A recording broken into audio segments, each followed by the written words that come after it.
Sup guys, it's Alex here and welcome to the January 29th edition of this Bracketology update. And man, we are going to have some great games this weekend. I am looking so forward to this weekend of college basketball. I mean, this is a weekend without NFL football, so we're going to have some more eyes on the college basketball product. And then here as February starts, that's kind of when the nation's eyes kind of look more towards college basketball for their sports fever, whatever you want to call it. But hopefully we'll be able to get some more exposure here as the NCAA tournament draws closer.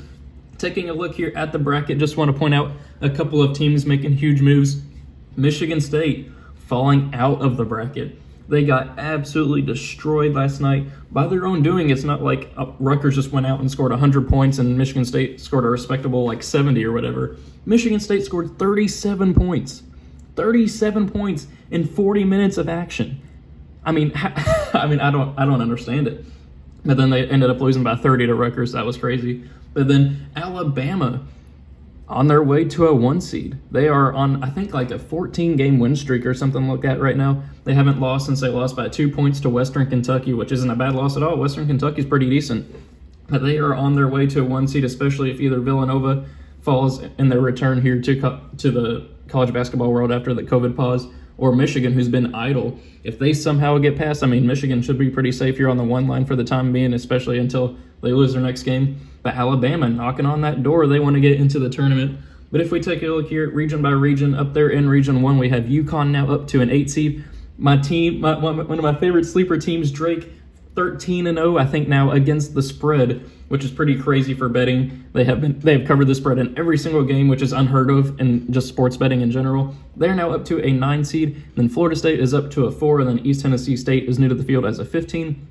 In Region 2, we have Baylor remaining the 1 seed, Tennessee falling down to a 5, Oklahoma up to a 6 after a huge win over a shorthanded Texas team. I will say that Texas was shorthanded, but it's still an impressive win for Oklahoma. Grand Canyon now up to a 14, Virginia Tech up to a 7, St. Louis down to a 10 after losing to Dayton. Then in Region 3, we have Michigan remaining the 1 seed, Louisville falling to an 8 seed after losing to Clemson. It was a battle of the potential 7 and 8 seeds there. Then we have San Diego State falling to an 11. Oklahoma State now up to a 7. That's pretty good for them. North Carolina up to a 10. They're playing their way back into a relatively safe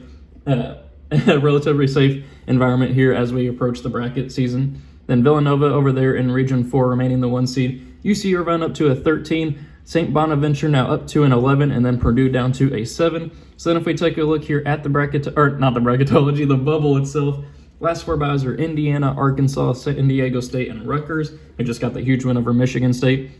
Last 4 in are Seton Hall, Maryland, Stanford, Colorado State. First 4 out are Richmond, Loyola, Chicago, Providence, and VCU. And then the next 4 out are Utah State, SMU, Pittsburgh, and Syracuse.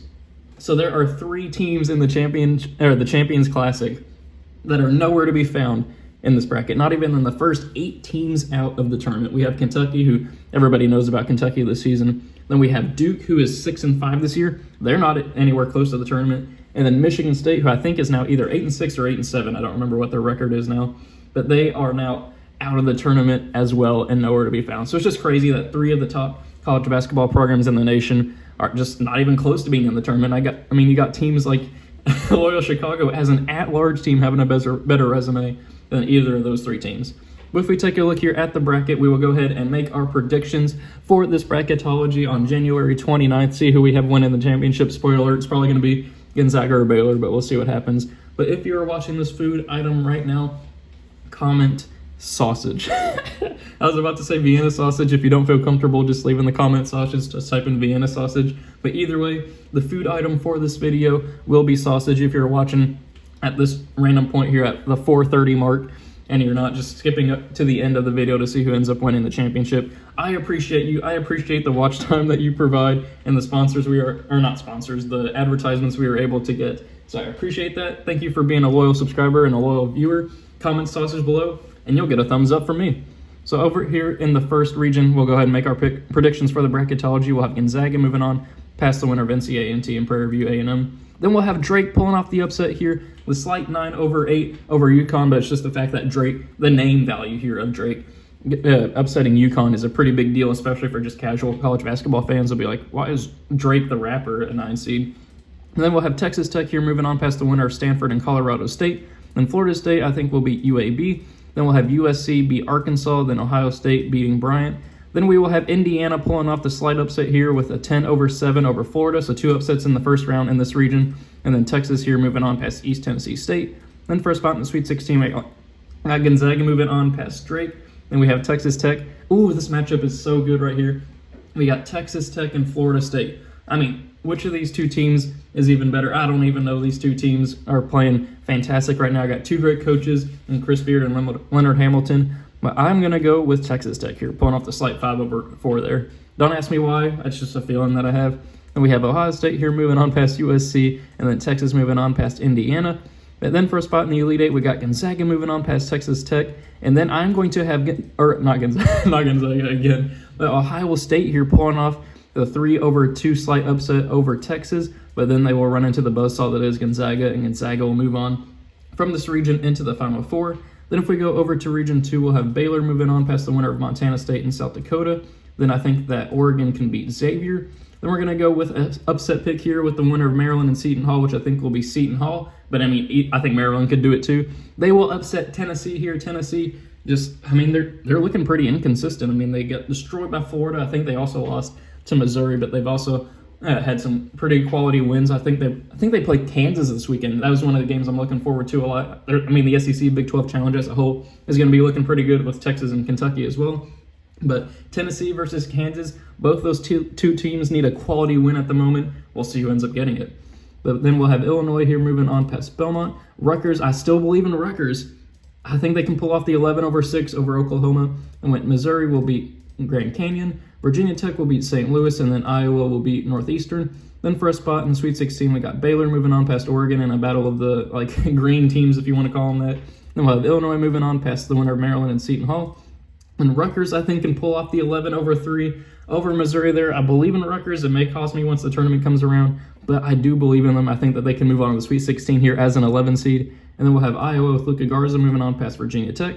Then for a spot in the Elite Eight, we got Baylor moving on past Illinois like they did earlier in the year. And then I think that Iowa will beat Rutgers, which we have 3 Big Ten teams here in the Final Four teams from this region. And then Baylor versus Iowa, this game would be really good to see happening in the Elite Eight. It should be a potential Final Four matchup, but it just the way the bracket shook out here, I'm going to go with Baylor winning that matchup there. I just believe in Baylor's defense more than I do Iowa's. Both teams can score. It's just a matter of which defense can prevent less scoring, and I think Baylor's would be that defense. Then over here in Region 3, we got Michigan moving on past UMBC. Louisville, I think, can beat BYU. I don't know what I was saying there. We're going to go with Toledo as a 12 seed, pulling off the upset here over 5 seed Creighton. Then we'll have West Virginia moving on past Liberty. Minnesota, I think, can beat San Diego State. Same thing with Virginia over Navy. Then we'll have Oklahoma State moving on past North Carolina with Cade Cunningham. And then Alabama moving on past Texas State. Then for a spot in the Sweet 16, we got Michigan beating Louisville in a rematch of the 2013 National Championship game that apparently never happened according to the record books. Then we're going to have West Virginia moving on past Toledo. Then we're going to have Virginia moving on here past Minnesota, though Minnesota could pull off the upset there. They can beat anybody in the nation, but they can also lose at just anybody as well. I mean, Minnesota can beat all the bad teams, but just these quality teams, Minnesota can beat them, but they can also just lose to them. And we're going to also have Alabama here moving on past Oklahoma State. And then for a spot here in the Elite Eight, we will have Michigan moving on past West Virginia, and then Alabama moving on past Virginia. And this would be huge for college football. I mean, not too much anymore just because of Michigan's football standing in the recent years. But we're going to have Michigan versus Alabama here, 1 versus 2 seed, and I'm going to have the 2 seed Alabama Crimson Tide, just the hottest team of the nation, not named Gonzaga or Baylor right now. I think that they can move on to the Final Four. Then if we go over here to the last region, Region 4, we'll have Villanova moving on past Cleveland State. Clemson, I think, can beat Boise State. And then we're going to have Winthrop pulling off the 12-5 upset. Winthrop's undefeated this year, same thing with Drake. I think they can pull off the 12-5 upset over UCLA. And then Kansas, I think, will beat UC Irvine. Colorado, I think, will beat St. Bonaventure. Same thing with Wisconsin and Siena. If I can go ahead and pick Colorado, there we go. Wisconsin will beat Siena. Then I think that Purdue will beat LSU, and then Houston will move on past Sam Houston State. Then for a spot in the Sweet 16, we got Villanova moving on past Clemson. Then I'm gonna go with an upset pick here. Why not go with another double-digit seed in the Sweet 16? We had Rutgers earlier, and why not go with an actual Cinderella team with Winthrop pulling off the victory there over Kansas? Then we're gonna have Wisconsin here moving on past Colorado, and then Houston moving on past Purdue. And then for a spot in the Elite Eight, we are going to go with Villanova, sadly moving on past Winthrop. I really wanted to see the Cinderella run of Winthrop continue, but it will not here. They will lose to Villanova, and then I think that Houston will move on past Wisconsin. But then for a spot here in the Final Four, I am going to go with Houston. I think I did that in the last bracketology as well. I think Houston can make it. I think they're getting disrespected in the national scene. Just kind of casual fans as a whole, they're like, why is Houston being ranked so high? I think that they can get the job done there, especially with Quentin Grimes leading the charge. So then we'll have Gonzaga versus Houston. Gonzaga will end up winning that one. Same thing with Baylor just beating Alabama. I mean, these two teams are just clearly the top two teams in college basketball right now, especially until either one of them loses. Gonzaga beat San Diego by like 28 last night. Baylor just absolutely destroyed Kansas State by like 50 a couple of nights ago. These two teams are the top two teams in college basketball. And I'm going to go with Baylor winning the national championship. I can't remember who I have winning it week to week or even bracketology to bracketology. I just flip-flop between these two teams in the bracketologies. But I think that Baylor can get the victory here, and I think they will get the victory. I think Mark Few's still going to have to wait. This may be his best Gonzaga team he's ever had, but he's still going to have to wait to get that national championship. So there you have it. Thank you guys for watching. I hope you enjoyed it. Be sure to leave a like and subscribe if you did. Let me know your own predictions for this bracketology in the comments section below, who your national champion is going to be. Make sure you comment the food item below for a like from me in the comments section if you're said it throughout the course of this video. So if you skipped here to the end of the video, you got to go through the video and try to find it, or I mean, you can probably just look at the comment section below and see whatever other people are commenting and commenting that, and I'm sure that happens all the time. But either way, thank you guys for watching. I hope you enjoyed it, and I will see you all later.